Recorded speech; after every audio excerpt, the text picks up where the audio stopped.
Buenos días, hermanos y amigos. Es un gusto saludarlos. Yo soy el pastor Dixon Klinger y le damos la bienvenida a nuestro servicio dominical. Gracias por vernos.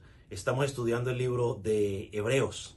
Es un libro tremendo, es un libro glorioso, donde se nos presenta a Cristo como superior, superior a los profetas, superior a los ángeles, superior a todo.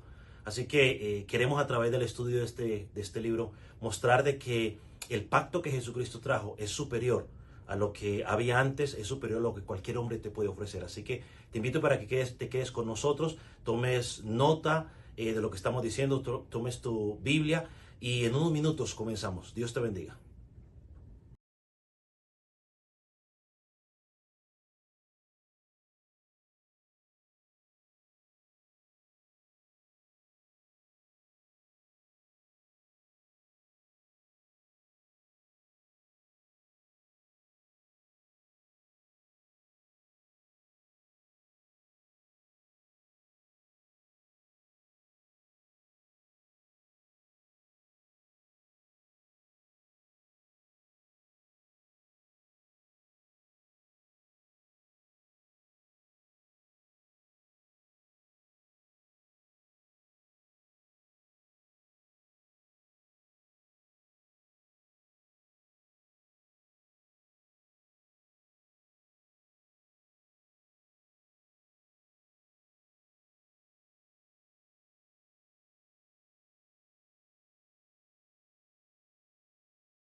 Es un gusto podernos reunir esta mañana una vez más para adorar el nombre de nuestro Señor y Salvador. Quiero invitarle por favor a que abra su Biblia en Hebreos capítulo 2. Hebreos capítulo 2. Y vamos a leer del versículo 13 hasta el versículo 18. En esta mañana vamos a tratar de cubrir esta sección para terminar nuestro capítulo 2, Hebreos capítulo 2. Si usted tiene una Biblia puede acercarse a alguien para que comparta con usted, o si no puede levantar su mano y uno de los ujieres le podrá hacer llegar una.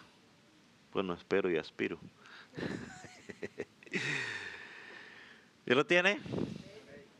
Dice la palabra del Señor de la siguiente manera: y otra vez yo confiaré en Él, y de nuevo he aquí, yo y los hijos de Dios, los hijos que Dios me dio. Así que por cuanto los hijos participaron de carne y sangre, Él también participó de lo mismo, para destruir por medio de la muerte al que tenía el imperio de la muerte, esto es el diablo, y librar a todos los que por el temor de la muerte estaban durante toda la vida sujetos a servidumbre. Amén. Porque ciertamente no socorrió a los ángeles, sino que socorrió a los descendientes de Abraham, por lo cual debía ser en todo semejante a sus hermanos, para venir a ser misericordioso y fiel sumo sacerdote en lo que a Dios se refiere, para expiar los pecados del pueblo. Pues en cuanto él mismo padeció siendo tentado, es poderoso para socorrer a los que son tentados. Alabado sea el Señor. Padre, nos presentamos con humildad y con necesidad de tu palabra. Gracias por ese privilegio de poder leerla. Gracias por esa responsabilidad de poder estudiarla. Señor, te pedimos que añadas bendición al que lee tu palabra, al que escucha tu palabra, al que obedece tu palabra. Señor, oramos por aquellos que todavía no han puesto su fe y su confianza en ti como Salvador, aquellos que no han reconocido su pecado delante de ti, para que sea tu palabra la que obre en sus vidas y tu palabra los pueda convencer de pecado, de justicia, de juicio. Oramos, Señor, por el predicador, para que pueda predicar nada más que tu palabra. Señor, que no predique o que no hable de los deseos engañosos de su corazón, sino de tu palabra. Señor Jesús, y por tu pueblo, por aquel que ya te conoce, para que tu palabra lo pueda afianzar en ti, para que tu palabra lo pueda motivar a seguir viviendo una vida que honre y glorifique tu nombre. Señor, que tu nombre sea adorado. En el nombre de Jesús. Amén. ¿Puede tomar asiento, mi hermano y amigo?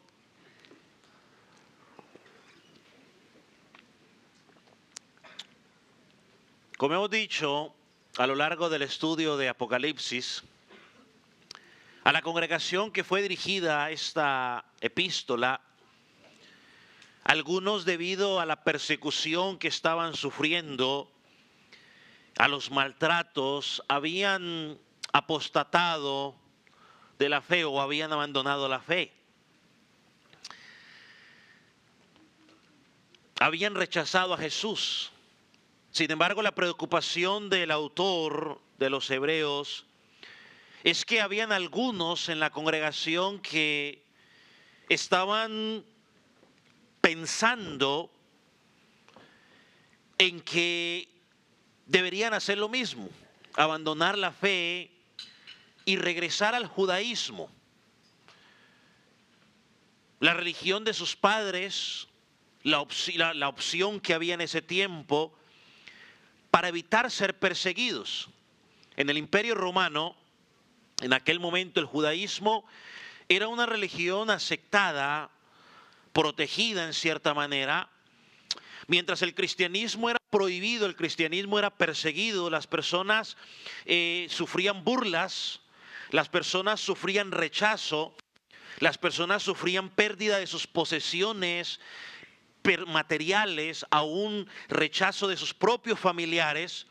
Así que algunos de ellos estaban pensando, ¿realmente vale la pena sufrir por Jesús? ¿Es válido soportar todo este dolor y perder lo que tenemos por causa de este Jesús? Quizás algunos de nosotros también muchas veces nos hacemos la misma pregunta. ¿Es válido aguantar todo lo que estoy aguantando por seguir a Jesús? O sea, ellos estaban meditando realmente en seguirle el camino de quizás algunos vecinos, amigos, familiares de ellos, abandonar la fe cristiana, regresar al judaísmo. Ya nadie nos va a molestar, ya nadie nos va a perseguir, ya nadie se va a burlar de nosotros y vamos a estar tranquilos, vamos a evitar problemas con el mundo. O sea, la persecución hacía pensar que el judaísmo parecía la mejor opción frente al cristianismo.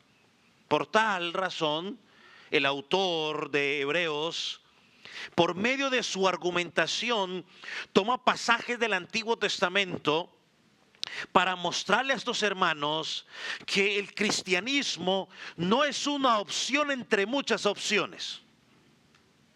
El cristianismo no es una religión más, no, el cristianismo es Cristo en sí. Él está diciendo que Cristo, el cristianismo, es porque Cristo es el único camino, Cristo es la única verdad y Cristo es la vida. Rechazar el cristianismo significa rechazar a Cristo, amigo. Cuando a ti te hablan de Cristo y tú rechazas el cristianismo, estás rechazando al Cristo, estás rechazando la vida, estás rechazando el camino, que está rechazando la única esperanza para tu vida. Y en lugar de ir a mejor, vas a ir a peor. ¿Por qué? Porque aunque aparentemente vivir sin Cristo presenta una aparente paz, una aparente tranquilidad, una aparente seguridad, vivir sin Cristo significa que pasarás la eternidad en el infierno. Y eso es muchísimo peor. Jesucristo dijo, haciendo referencia a los líderes religiosos, queriendo ganar al mundo, lo que hacen es ganarse el infierno.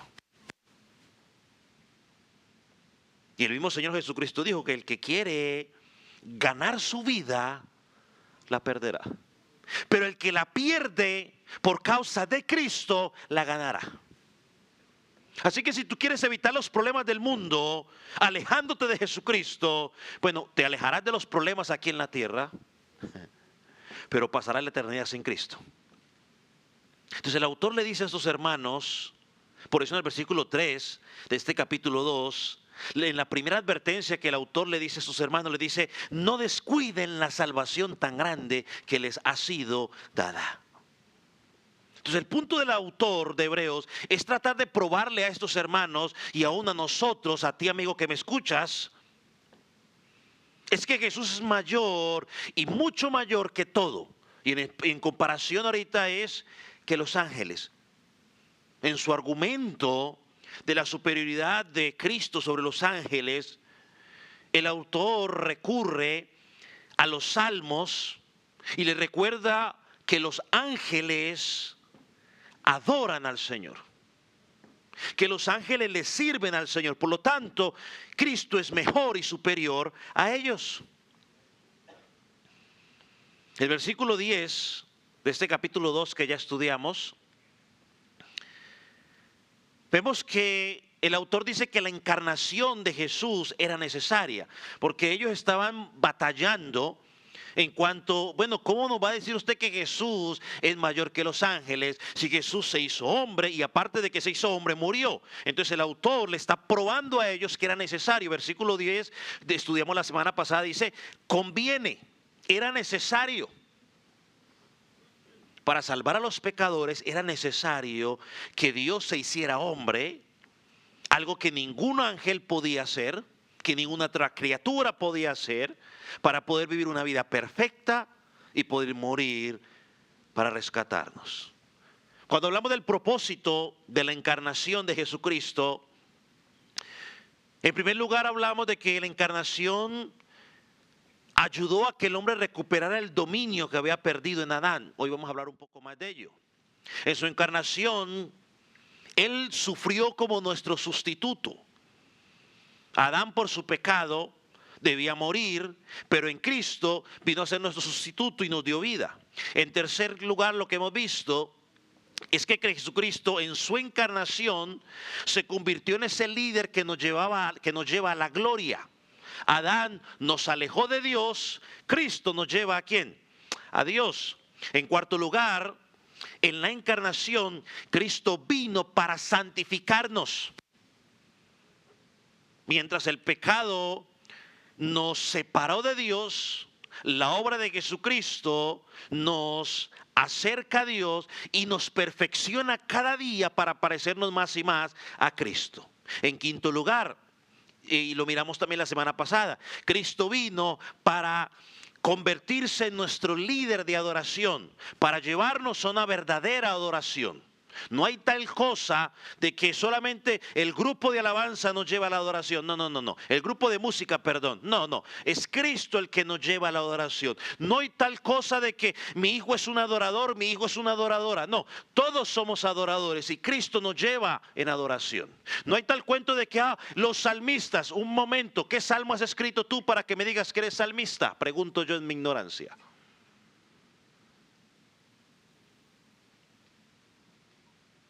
Invenciones de los hombres. Oh, que son levitas. No, levitará la oración, levita la lectura de la palabra, levita congregarse. Pero de levitas no. ¿De dónde saca usted que usted viene de la tribu de Leví? Son inventos de los hombres que no tienen nada que ver con la escritura. El que nos lleva en adoración, la verdadera adoración es Jesucristo. El que prepara el corazón de la iglesia para que la iglesia escuche la palabra es el Espíritu Santo de Dios que mora en nosotros. Y eso lo miramos la semana pasada. Ahora, en sexto lugar que vamos a mirar el día de hoy, vamos a mirar tres cosas. Es que la encarnación de Jesucristo nos sirve como nuestro libertador. Versículo 13 al 15, leamos una vez más. Mira lo que dice. Otra vez, yo confiaré en Él y de nuevo, he aquí yo y los hijos que Dios me dio. Así que por cuanto los hijos participaron de carne y sangre, Él también participó de lo mismo, para destruir por medio de la muerte al que tiene el imperio de la muerte, esto es el diablo, y librar a todos los que por el temor de la muerte estaban durante la vida sujetos a servidumbre. Ahora, lo primero que vamos a notar es la palabra que aparece aquí, participar. Aparece dos veces. Dice, los hijos participaron, y luego en referencia a Cristo dice, Él también participó. En el idioma original, según los estudiosos, los académicos, dice que el autor está usando dos términos diferentes a pesar de que aquí lo traduzcan como uno solo. Es decir, que el término para describir lo que nosotros hacemos al participar de carne y sangre es diferente al uso que el autor le da a cuando dice que Cristo participó también de carne y sangre. Cuando el autor usa la palabra participó, dicen los estudiosos que es el término koineo, de donde diríamos koinonía, ¿no? Es un término que habla de comunión, de tener compañerismo, de compartir algo. Todos los hombres, los descendientes de Adán, Participamos, tenemos en comunión, compartimos lo mismo en carne y sangre. Esa es nuestra naturaleza, somos pecadores por naturaleza. Sin embargo, cuando el autor usa la palabra para Jesús, utiliza otro término, methejo, que en hebreo quiere decir uno que toma algo que no es propio, algo que no es de su naturaleza y lo hace suyo. En otras palabras, lo que el autor está tratando de decir es que Jesús, siendo Dios, tomó algo que no era propio de él, algo que no era su naturaleza, y lo hizo suyo en su humanidad para rescatar a la humanidad perdida. Es una verdad fundamental. La humanidad no era la esencia de Cristo. Él no era así en la eternidad. Jesús, como lo hemos dicho hasta el cansancio, y el autor ya lo ha probado, y en esta congregación lo creemos 100% y no negociamos eso con nadie. Jesús es Dios 100%. Él se encarnó, tomó la naturaleza humana, una que era común a los hombres, y participó de esa carne y de esa sangre. En el propósito de su encarnación, nos lo dice el versículo 15. Mire lo que dice el versículo 15. ¿Para qué participó de carne y sangre? Para liberar a los hijos de la servidumbre, o para liberar a sus hijos de la esclavitud en la que se encontraban.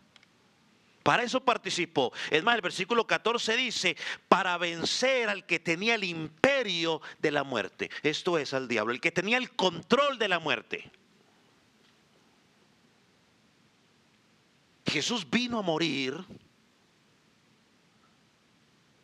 no por toda la humanidad, sino, dice el versículo 16 en particularmente, para socorrer a la descendencia de Abraham.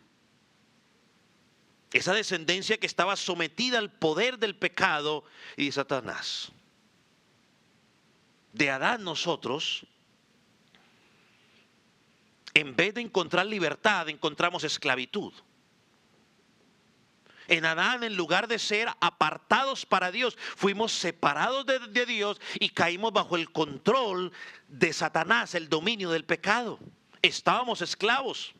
Cuando el Mesías llegó, participando de carne y sangre, a pesar de que no estaba en su naturaleza, dice que vivió una vida perfecta desde que nació hasta que murió, para que esa justicia pueda ser aplicada a nosotros cuando nosotros creemos, y así liberarnos del dominio del pecado, liberarnos del temor de la muerte, como dice el autor.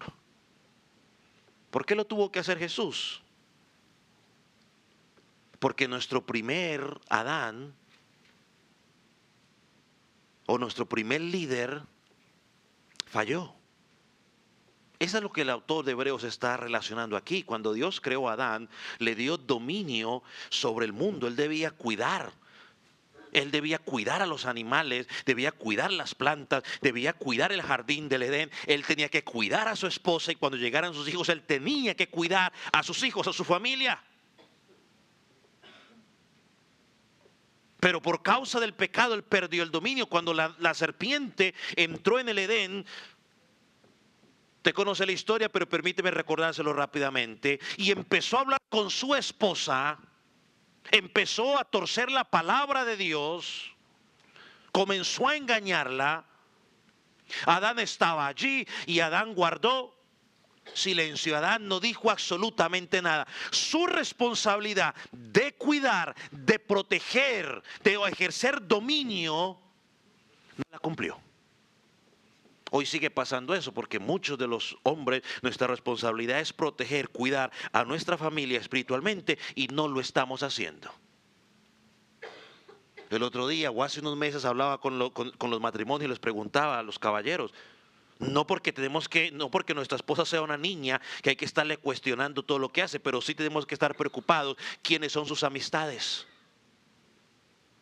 No porque somos celosos, sino porque queremos saber qué está escuchando, porque puede afectar nuestro hogar, puede afectar nuestro matrimonio.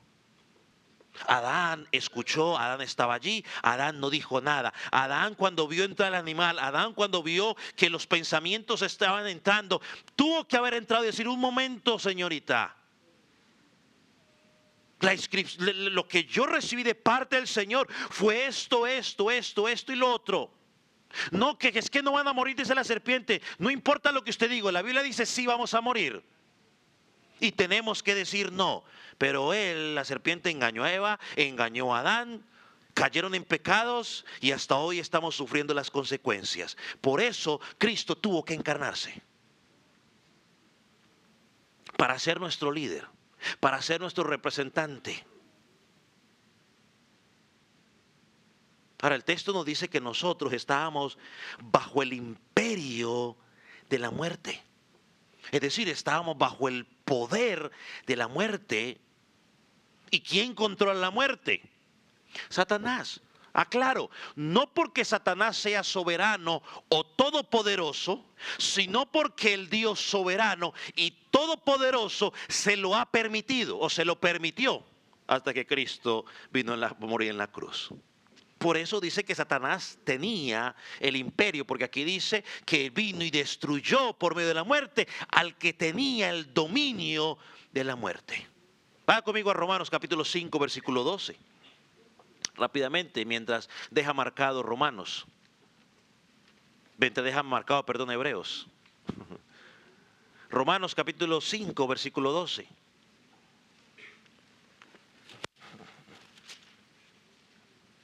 ¿Lo tiene? Mira lo que dice.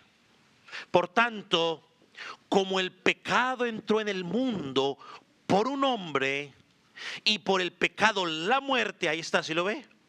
Así la muerte pasó a todos los hombres por cuanto todos pecaron. Pablo afirma allí que el pecado causó la muerte. Escribiendo a los Corintios, cuando está hablando de la victoria, dijo que el aguijón de la muerte es el pecado. Así que el pecado, estimado amigo que me está escuchando, no solo trajo muerte física al mundo, sino que también trajo una muerte espiritual al mundo y una muerte eterna. Que es decir, no es que tú te vas a morir y ya se acabó todo eternamente, como la gente dice. No, muerte eterna significa de que tú estarás eternamente separado de la vida que es Dios. Y que en el infierno sufrirás la santa ira de Dios por causa de tu pecado. Y ese es el mayor problema que tiene la humanidad. Es el pecado, no es la pobreza, no es la enfermedad. Es el pecado y la consecuencia del pecado. Entonces el autor en este pasaje nos dice que el Señor tomó la naturaleza que no era suya, se hizo hombre y participó de carne y sangre con el fin de destruir, con el fin de anular a Satanás, para que el poder que él tenía sobre los hombres por causa del pecado fuera inoperante. Hoy, ¿por qué Dios en toda su soberanía simplemente no lo hizo así? Y ya se hubiera acabado el problema. Porque si Dios lo hubiera hecho así, como usted dice, como si fuera Disney, estamos muy acostumbrados a la varita mágica, entonces la justicia de Dios dejaría de ser justicia. Por eso no lo hizo de esa manera. Por eso es que Satanás busca mantener a las gentes atadas al pecado, cegándoles el evangelio. Porque Cristo es la única liberación del evangelio. Ahora, ¿cómo lo hizo? Mira lo que dice el texto. Para destruir, el versículo 14 dice, para destruir por medio de la muerte al que tenía el imperio de la muerte, esto es el diablo. El Señor Jesús liberó a su pueblo de la esclavitud del pecado al sacrificarse en la cruz. Para eso tuvo que encarnarse, para eso tuvo que vivir una vida perfecta.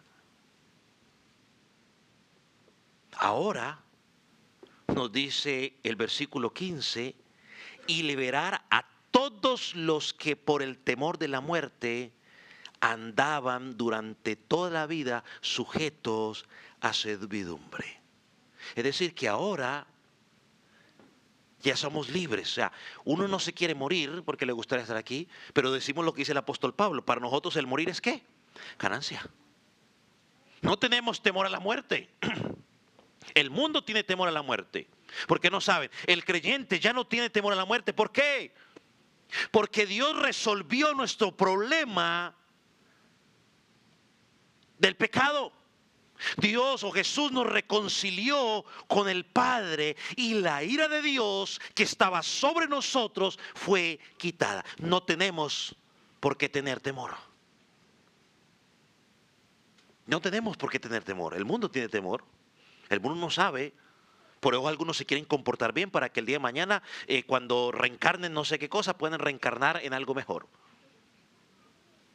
El creyente no piensa eso. El creyente sabe que si muere en Cristo, dice el apóstol Pablo, es muchísimo mejor. El apóstol Pablo llegó al punto que dice, no sé qué escoger. Si quedarme aquí predicando el evangelio. Ahora, Pablo vivía aquí por predicar el evangelio, no para hacerse famoso. Él dice, yo no sé qué escoger, si predicar el evangelio, quedarme aquí para seguir predicando el evangelio, las almas sean rescatadas, o irme con él porque es muchísimo mejor. Esa es la razón por la cual él vivía. Entonces el creyente sabe a dónde va.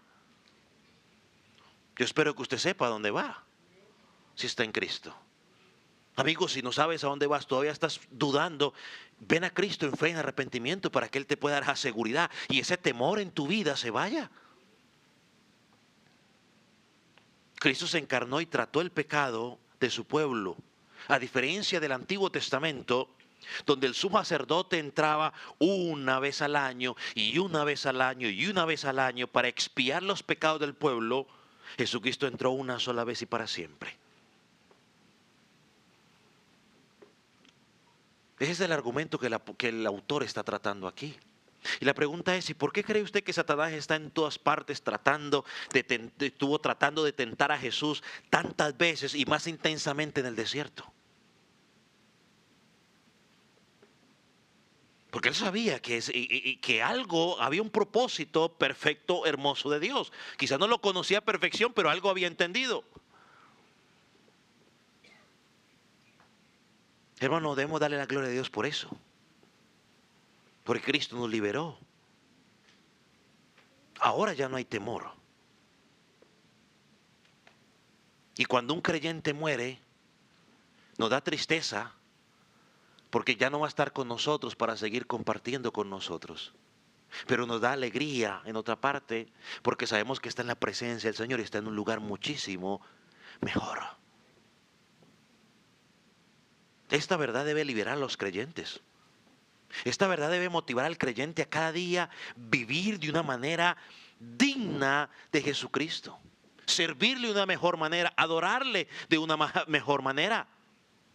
¿Cómo es posible que podamos pensar en retroceder después de mirar semejantes verdades? Eso es lo que el autor está tratando de hacer. Llevar a estos hermanos a que reflexionen en las verdades del evangelio para que digan, ¿por qué regresar atrás ni para agarrar impulso? Porque lo que hay atrás en el mundo, lo único que nos trae es pérdida. Lo que el mundo ofrece es temporal. Lo que el mundo ofrece nos trae una alegría de lo que dura la alegría, el momentánea. Pero lo eterno, lo que Jesucristo ofrece es eterno. Esto nos lleva al otro propósito, la encarnación que encontramos en este pasaje.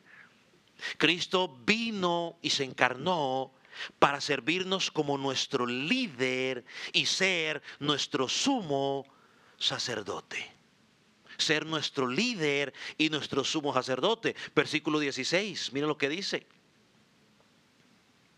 Porque ciertamente no socorrió a los ángeles, sino que socorrió a los descendientes de Abraham. Por lo cual debía ser en todo semejante a sus hermanos, para venir a ser misericordioso y fiel sumo sacerdote en lo que Dios se refiere, para expiar los pecados del pueblo. Hermano, estos dos versículos dan una declaración hermosa. El autor describe una realidad de la encarnación maravillosa. Cristo toma la carne y sangre semejante a nosotros y nos dice que su meta no era socorrer a los ángeles, sino socorrer a ¿quiénes? A los descendientes de Abraham. Recuerde que la tercera parte de los ángeles, liderados por Luzbel, pecaron. Fueron expulsados del cielo. Automáticamente fueron ¿qué? Condenados. Y dice el pasaje que ellos no tienen esperanza. Para él no hay esperanza. Para los ángeles que cayeron con Satanás no hay esperanza. Ahí dice el pasaje, porque ciertamente no socorrió, es decir, no los perdonó. No hay perdón para ellos. Hermano, eso es hermoso. ¿Cómo vamos a despreciar una salvación tan grande? ¿Cómo vamos a despreciar un Salvador tan grande? Recuerda lo que dice Juan 10:16. Porque de tal manera amó Dios al mundo. Ahí no dice porque de tal manera Dios amó a los ángeles que envió a su Hijo unigénito. Dice porque de tal manera amó al mundo, o sea, a los hombres. Cristo vino a socorrer o a rescatar a los descendientes de Abraham. Ahora, nota el término socorrer, que es traducido en la Reina Valera. Es sumamente interesante,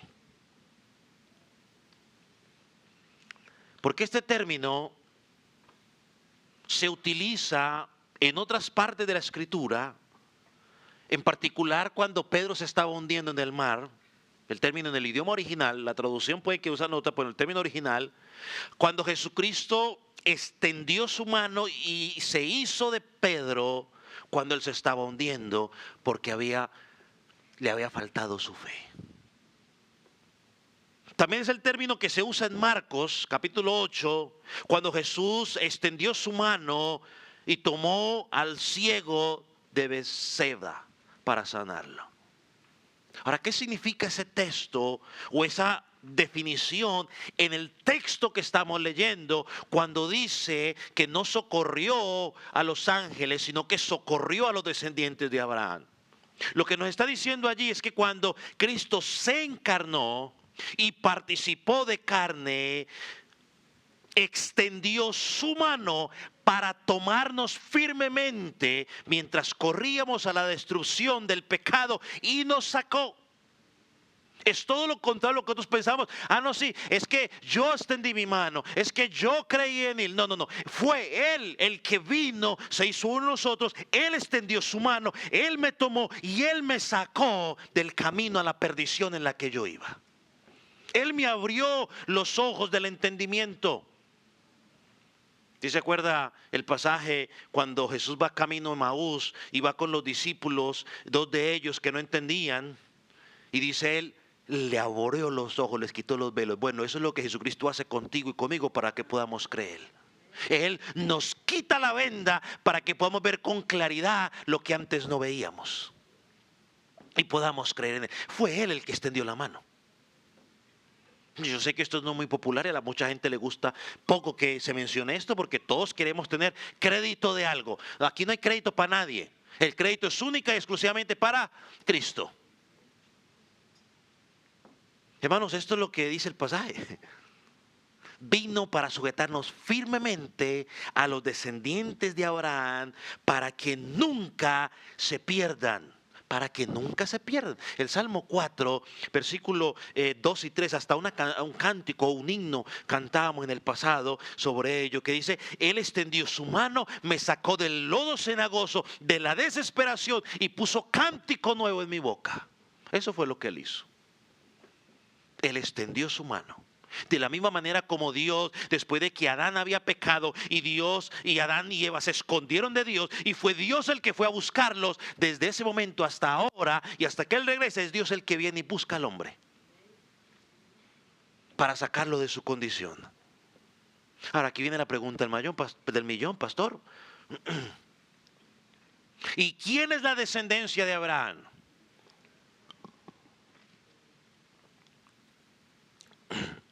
Los levitas que hablábamos hace un rato, los que levitan a la oración, al ayuno y a todo lo demás. ¿Son los judíos? ¿Son los israelitas? ¿Son los que viven en Israel? ¿Son los que pertenecen a alguna tribu en particular? Bueno, si usted algunas de esas preguntas dijo que sí, pues yo creo que tiene que leer un poquitico más la escritura. Gracias a Dios que la Biblia se interpreta sola. O sea, esta no es la interpretación del pastor Klinger, no. Vamos a ver que la Biblia se interpreta sola. Y por medio del apóstol Pablo en Gálatas capítulo 3, versículo 7, se nos explica quién es esa descendencia de Abraham. Vaya a Gálatas capítulo 3, versículo 7. Porque allí nos explica claramente.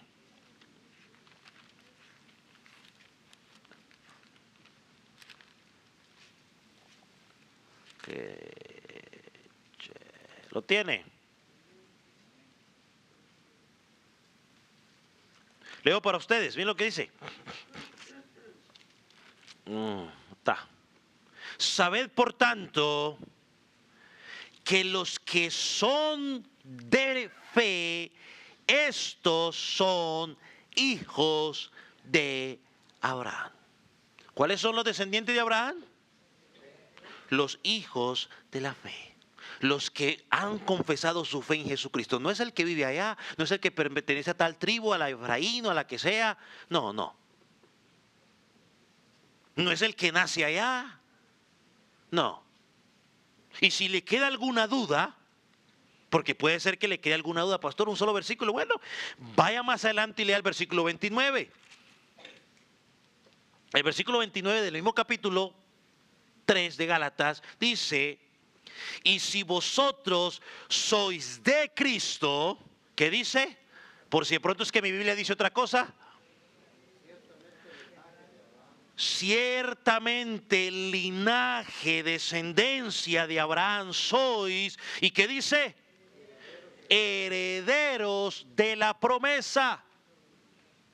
Así que deje de andar creyendo ese cuento de que Dios tiene dos pueblos, el pueblo de Israel y su iglesia. Dios tiene un solo pueblo, dice Hebreos. Que dice Efesios, que de ambos pueblos hizo ¿cuántos? Uno. Y hay una sola forma de ser hijo de Dios, es a través de creer en Jesucristo. No importa dónde usted haya nacido, en la China, en Japón, en Colombia, en Venezuela, en México, en Ecuador, en Israel. No importa dónde usted haya nacido, si usted no cree en Jesucristo, no se salvará, se condenará. Y si usted cree en Jesucristo, si está en Cristo, dice que el linaje de Abraham es, y por lo tanto usted es heredero de la promesa que se le hizo a Abraham. Así que, hermanos y amigos, la descendencia es la descendencia de Abraham por la cual Cristo se encarnó, su pueblo. Por eso se hizo semejante a nosotros. Ahora, y note algo interesante en el versículo 17, volviendo ahí a Hebreos. Él dice, por lo cual debía ser en todo semejante a sus hermanos. Note que no dice, y se hizo igual a nosotros o igual a sus hermanos. No. Espero que usted note la diferencia. ¿Sí notamos la diferencia? El texto dice, debía ser semejante en todos sus hermanos. No dice, debería ser igual a sus hermanos. Jesús era un hombre como nosotros, pero también era Dios. 100% Dios, 100% hombre. Como hombre, Él tenía carne y sangre. Como hombre se cansaba, como hombre comía, como hombre dormía. Sin embargo, aunque era hombre como usted y como yo, había algo diferente en Él. Diferente a usted y a mí. Y es que Jesús nunca pecó. Ni en pensamiento siquiera. Porque usted y yo muchas veces no pecamos en el acto físico, pero en pensamiento pecamos. Nunca hemos matado a nadie, pero en la mente hemos dicho, ojalá y se muera. Ahí está, pecado. Va conmigo a 1 de Pedro. Versículo 1, versículo 18 y 19.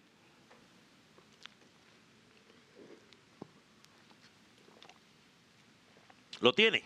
Dice, sabiendo que fuiste rescatados de vuestra vana manera de vivir, la cual recibiste de vuestros padres, no con cosas corruptibles como oro o plata, sino con la sangre preciosa de Cristo, como un cordero sin mancha y sin contaminación. Él no tuvo pecado. Él vivió una vida perfecta. Esa es la diferencia.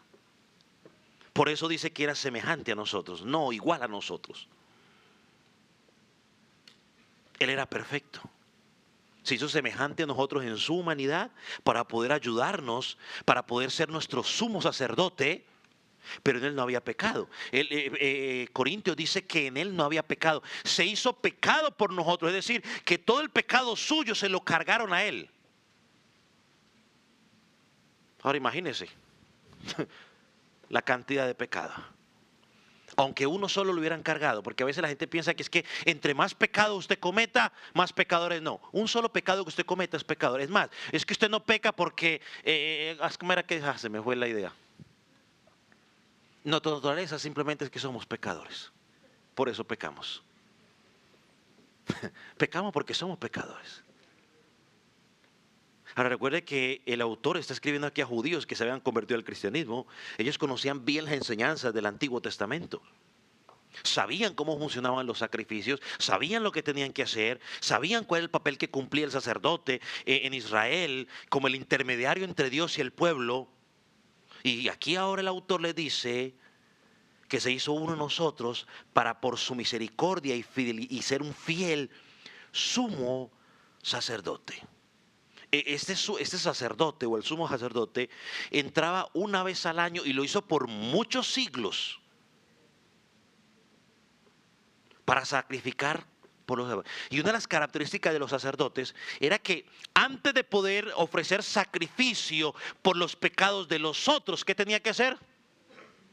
Ofrecer sacrificio por él. Y luego entraba con el animalito y ofrecía el sacrificio para calmar la ira de Dios por el pecado de Israel. Dios perdonaba el pecado de ese año y al año siguiente había ¿qué? Vuelve y juega, hace lo mismo. Cuando hablemos más adelante, donde el autor va a entrar más a profundidad sobre el sacerdocio de Cristo, lo hablaremos a profundidad, pero por ahora podemos mencionar algo rápidamente.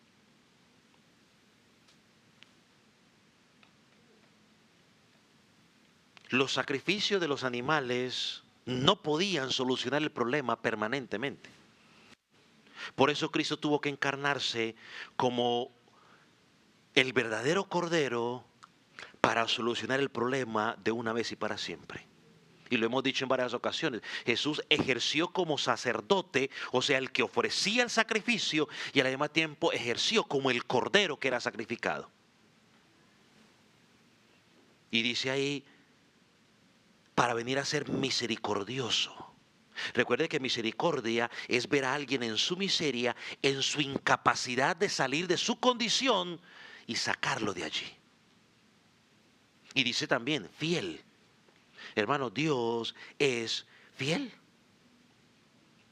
Entonces, a diferencia de los sacerdotes, Jesús no tuvo que pedir perdón por él, porque Jesús era perfecto. Mira lo que dice al final del versículo 17, creo que aquí hay una palabra interesante. Dice, fiel sacerdote, en lo que se refiere, para expiar los pecados del pueblo. La palabra expiar sabemos que quiere decir perdonar los pecados.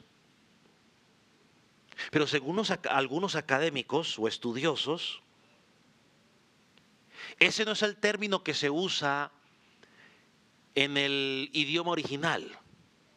Por eso creo que la Biblia amplificada, la Biblia amplificada hace una nota allí para aclarar, pero la Biblia de las Américas lo traduce literalmente.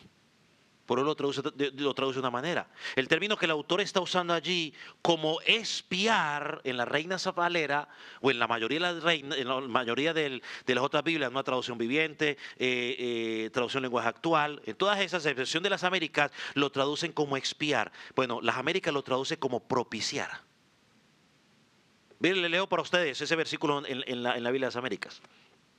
Por tanto, tenía que ser hecho semejante a sus hermanos en todo, a fin de que llegara a ser misericordioso y fiel sumo sacerdote de las cosas que a Dios atañe, para hacer propiciación por los pecados del pueblo. Propiciación, hermano, tiene que ver con remover la ira o aplacar la ira de Dios. ¿Ve la diferencia? Porque yo puedo decir, sí, es perdonar los pecados. Sí, también. Pero cuando yo digo es remover la ira y aplacar la ira de Dios, ya hay una diferencia. ¿Y por qué remover la ira? Bueno, porque es que por causa del pecado, Dios está airado con el pecador y con el pecado. Es que por ahí dice la Biblia que Dios ama al hombre, pero aborrece el pecado. La Biblia no dice eso. Eso lo dijo Gandhi. No me acuerdo el primer nombre, Mahatma Gandhi, creo que fue el que dijo eso. La Biblia no dice eso. La Biblia dice que Dios está airado con el pecador. No nos tratemos de poner más misericordiosos que para defender a Dios. No. Dios está airado con el pecador. Y lo único que soluciona ese problema, o que solucionó ese problema, fue la obra expiatoria o propiciatoria de Jesucristo en la cruz del Calvario.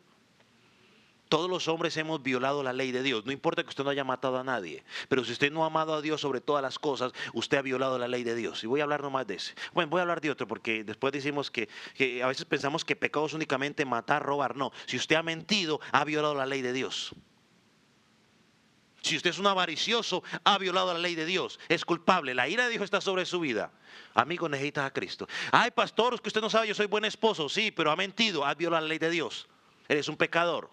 Soy buen padre, no importa, siga siendo buen padre. Good for you. Pero ha violado la ley de Dios, necesita a Jesucristo como Salvador. Hermanos, como ya la ira de Dios, ahorita que hemos creído en Jesucristo, ya la ira de Dios no está sobre nosotros. Ahora tenemos paz con Dios. Hemos sido reconciliados con Dios en Jesucristo por medio de la fe. Entonces, con esto el autor lleva a estos hermanos y nos lleva a usted y a mí. Si estás dudando en algún momento de que la encarnación de Jesucristo tenía sentido, para que te afirme de que sí tenía sentido. No hay salvación aparte o fuera de Jesucristo. Ahora, la pregunta de aplicación que nos podemos hacer nosotros hoy sería: ¿quieres tú dejar a Cristo por las dificultades que estás padeciendo o que estás sufriendo? ¿Quieres tú dejar a Cristo por las burlas que estás experimentando? ¿Se burlan de ti porque eres cristiano? ¿O quieres dejar a Cristo porque te han metido en chismes, en calumnias o en vejaciones? ¿Y quiero dejar a Cristo? Déjame decirte algo, estimado amigo o hermano, o aquel que está padeciendo esto y que está pensando en decir, sería mejor apartarme. Déjame decirte que Cristo sufrió eso y sufrió mucho más. por causa de tus pecados. Cuando él ni siquiera tenía pecado. Hermano, tenemos que ser honestos. Muchas de las veces los chismes en los que nos meten son resultado a que nosotros hicimos algo. Si somos honestos. Y que nos burlen de nosotros, pues por ser cristianos se van a burlar. Se burlaron de Cristo, se van a burlar de nosotros. Dificultades, pues todos tenemos dificultades. Aunque muchas de ellas son consecuencia de malas decisiones que hemos tomado. Pero eso es otro tema. Pero si rechazamos a Cristo porque queremos pensar que vamos a vivir en paz en este mundo o tener una mejor posición en este mundo, el argumento del autor es, eso es una locura. Rechazar a Cristo te va a dejar en peligro, en un peligro eterno. Por eso lo último que el autor menciona en el pasaje sobre el propósito de la encarnación de Jesucristo, lo vemos en el versículo 18, y es que Cristo se encarnó para ser nuestro auxilio, nuestra ayuda. Miren lo que dice el versículo 18. Pues en cuanto Él padeció siendo tentado, es poderoso para socorrer a los que son tentados. Diga amén. Eso merece un amén, pero con convicción. Y aquí hay una palabra interesante que no podemos dejar palabra, y es la palabra socorrer, la cual implica auxiliar, nuestro ayudador. La pregunta es, ¿por qué Él tiene que ser nuestro ayudador?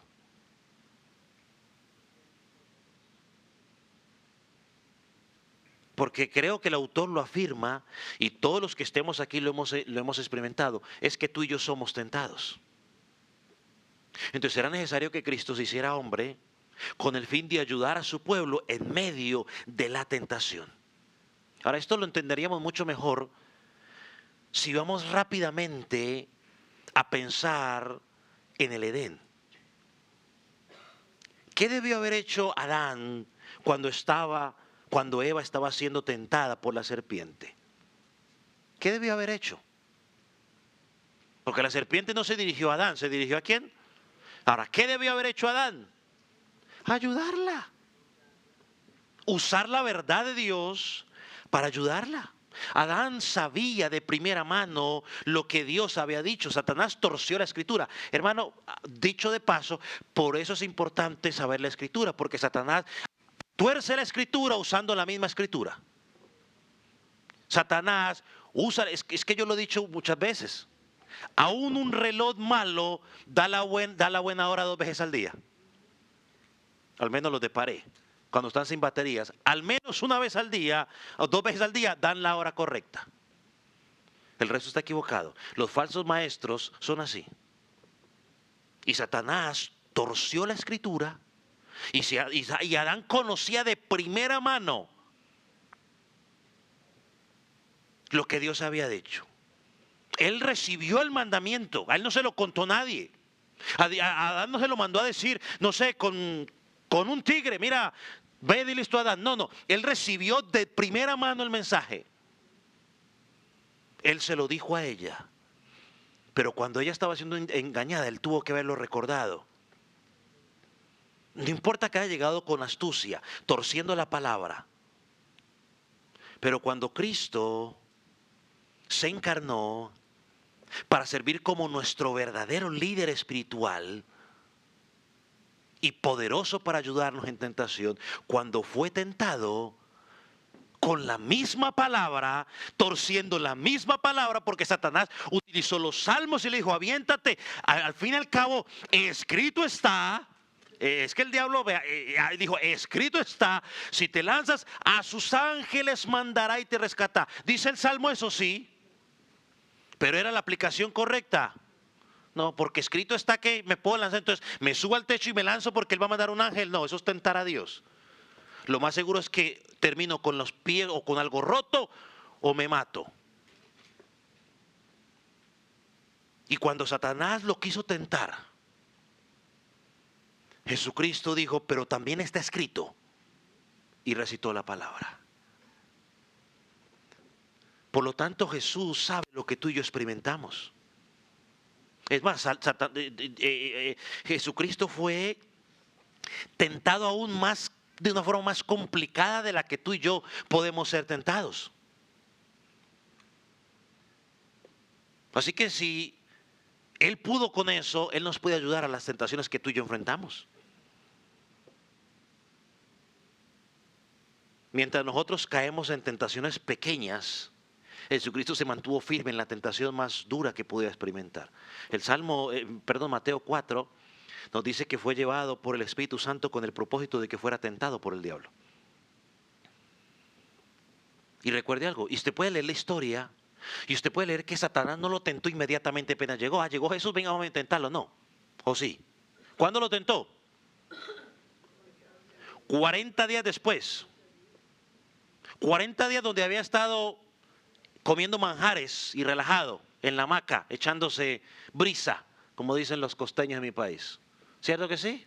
No, estaba ayunando. Por lo tanto, después de haber dejado de comer 40 días, físicamente Jesús tenía hambre. Jesús tenía frío, Jesús estaba cansado, Jesús estaba sueño. En él había cierta debilidad de su cuerpo físicamente porque había dejado de ingerir alimentos por tanto tiempo. Y fue en ese momento cuando Satanás le ofreció lo que necesitaba en ese momento para saciarse: comida, riquezas, poder, gloria, éxito. Fue en ese momento. Y recuerde esto, y yo sé que esto le va a ayudar a muchos de ustedes. Satanás es experto en venir a buscarnos en los momentos más vulnerables de nuestra vida para tentarnos. Él no te viene a tentar a ti cuando todo está bien. Cuando estás experimentando problemas, viene a tentarte. Y no voy a entrar a dar ejemplos para no extenderme más, pero creo que usted entiende la idea. En los momentos más vulnerables de tu vida, de dificultad, es que Satanás llega con la tentación. Y ahí es donde el verdadero creyente tiene que salir. No importa que lleves 40 días en la dificultad, o un año en la dificultad, o padeciendo. No importa que no estés entendiendo lo que estás pasando. Tienes que aferrarte a la verdad de Dios y defenderte con la verdad de Dios. Volviendo a Adán. Adán estaba rodeado de comida, tranquilo. Ese sí estaba en una hamaca de pronto echándose brisa. Tenía la ayuda idónea al lado. Ese sí había dormido bien, porque en ese tiempo no tenía a la esposa ahí ñaña molestándolo. Sé que sí había dormido bien, echándole cantaleta toda la noche ahí. Que no me hablaste, que no me dijiste nada, y ya te vas a dormir, y ya estás roncando. No, él estaba dormido tranquilo. Lo que le pareció a la realidad mera coincidencia. Él durmió tranquilo y cayó en la tentación. Jesús estaba solo, tenía hambre y venció la tentación. Y lo venció porque usó la palabra de Dios. Se hizo hombre para ayudarnos. Y lo digo, y siempre que hablo de esto, no lo tenía escrito, pero lo voy a decir. Recuerde, Satanás siempre te ofrece algo que no te va a poder dar. ¿Quién de ustedes cree que Satanás podía darle todos los reinos de la tierra a Jesús? Pregunto, ¿quién? No puede. ¿Por qué? Porque no son de él, no le pertenecen. Pero Jesucristo al final, cuando venció la tentación, venció en la cruz del Calvario, Dios dice en su palabra que le hizo el gobernante sobre todo. Hermano, manténgase fiel en la tentación. No le crea las mentiras de Satanás, porque lo que Satanás te ofrece no te lo puede dar. Que te doy tranquilidad, que paz, que esto y lo otro, es mentira del diablo. El único que da paz y tranquilidad se llama Jesucristo. El único que guarda tu corazón en paz y tranquilidad es Jesucristo. Entonces el Señor Jesucristo venció. ¿Para qué? Para ayudarnos a nosotros en esos momentos de debilidad o de tentación. Hermanos, estos lectores estaban siendo tentados a dejar a Cristo, a seguir el mundo para evitar el dolor. Quizás muchas veces tú, cuando estás en momento de situación porque hay un problema en tu vida, un problema con un hermano en la congregación, sientes tentado a decir, ¿sabe qué? Yo mejor no vuelvo más. Y luego estás, claro que sí, mejor que te vayas porque estás mejor afuera. Hermano, fuera de Jesucristo no hay nada mejor. Nosotros no podemos vencer las tentaciones por nosotros mismos. Necesitamos a Jesucristo, su Espíritu Santo. Necesitamos la iglesia de Jesucristo a nuestro lado, a nuestro par, para ayudarnos. Cuando eres tentado, debemos ir a Cristo. ¿Por qué? Porque Él es el Todopoderoso. No intentes luchar en tus propias fuerzas, porque fallarás. A mi gente me ha dicho, no, cuando yo salga de mis problemas voy a buscar a Cristo. Mentira, no vas a poder salir de los problemas. Porque muchas veces no vamos a salir de ellos. Porque muchas veces Dios tampoco va a solucionar tus problemas. Pastor, pero ¿cómo dice eso? Eso es una herejía. No, herejía es decir que Dios soluciona problemas a todos. No, Él no soluciona los problemas. Muchas veces te dice que estés así, allí. De un ejemplo vemos en el apóstol Pablo. Lo sanó. Ahí lo dejó. Pero le dijo, mi poder se perfeccionará. Hay gente que...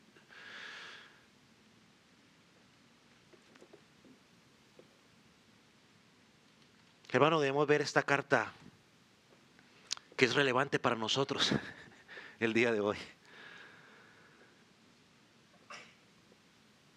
Igual que los creyentes del primer siglo, tú y yo hoy estamos sufriendo muchas presiones del mundo para dejar a Cristo, para volver atrás. Nosotros también enfrentamos ataques que ellos enfrentaron. Satanás nos seduce con sus mentiras, con sus engaños. Nos atrae con las cosas del mundo. Oh, pero una cosa tenemos que estar seguros. Es que no hay nada mejor que Cristo. Él es superior que todo. Él es nuestro sumo sacerdote, sacerdote perfecto. Yo te pregunto, ¿has caído o estás cayendo en la trampa de Satanás? ¿Tú te congregas por cumplir? ¿O te congregas por costumbre? ¿Cómo está tu amor? ¿Está tu amor por Cristo y por su obra disminuyendo? ¿Y está en aumento tu amor por el mundo y sus placeres? Hermano, Satanás nos seduce con las cosas del mundo para alejarnos de la verdad de Dios, para alejarnos de la oración, para alejarnos de la iglesia. Debemos estar atentos a nuestras vidas, debemos estar atentos a la vida de nuestros hijos. No podemos engañarnos, no podemos creer por nuestros hijos, pero debemos estar atentos por ellos. No podemos estar pensando que por venir a la iglesia es suficiente. Recordemos que el cristianismo no es venir a una iglesia y tener una Biblia y publicar en nuestras redes sociales cosas cristianas. No, el cristianismo es vivir una vida transformada por la gracia de Dios. Es una nueva vida en Cristo. El cristianismo es una vida que da frutos de verdadero arrepentimiento.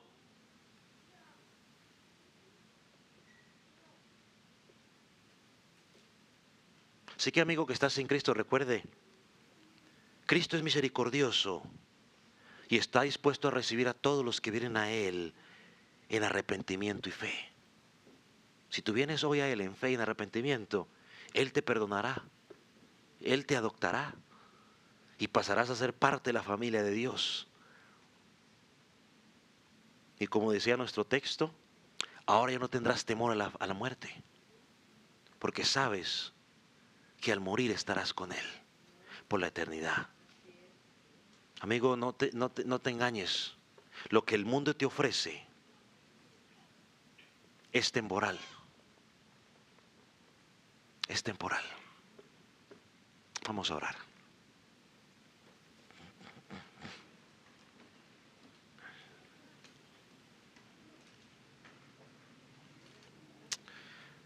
Señor, te damos gracias porque nos permites recordar, estudiar el propósito por el cual tú te encarnaste. Gracias porque eres nuestro líder espiritual. Gracias porque te hiciste semejante a nosotros para enseñarnos a vencer la tentación. Gracias porque tú entiendes lo que pasamos en cada tentación y nos das la herramienta para hacerlo. Gracias porque dejaste al Espíritu Santo, nuestro consolador, nuestro ayudador. Y gracias porque a pesar de que estamos en este mundo, Señor, somos llamados a vivir una vida diferente, una vida santificadora, una vida que trae muestras de lo que Dios puede hacer en un hombre y una mujer que han creído en ti. Señor, sigue abriendo nuestros ojos. Señor, sigue tratando con aquellos que no te conocen, aquellos que no han creído en ti, para que puedan encontrar en ti salvación. Amigo que estás en Cristo, si de pronto tú tienes alguna pregunta de cómo puedes ser salvo, me gustaría luego conversar contigo al final del servicio. Pero si quieres ser salvo, la Escritura también te dice, cree en el Señor Jesucristo y encontrarás salvación. Padre, gracias. En el nombre de Jesús. Amén.